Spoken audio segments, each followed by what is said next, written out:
राधे राधे।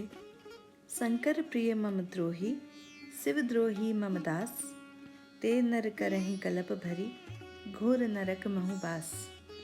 श्री गोस्वामी तुलसीदास जी द्वारा रचित श्रीमद् रामचरितमानस के लंका कांड के सोपान क्रमांक 1 की सरल व्याख्या करते हुए पूज्य मैथिली शरण जी कहते हैं कि भगवान राम ने समुद्र के तट पर भगवान शंकर के प्रति अपने भावोद्गार प्रकट करते हुए कहा कि जो लोग अपने आप को मेरा भक्त मानते हुए भी यदि शंकर जी के प्रति श्रद्धा और भक्ति नहीं रखते हैं तो वे एक कल्प तक घोर नरक में वास करते हैं।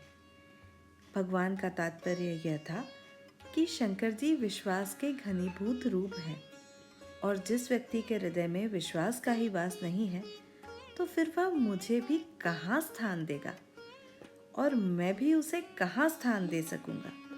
इसलिए किसी भी व्यक्ति को शंकर और राम में कदापि भेद नहीं करना चाहिए। जय श्री राम।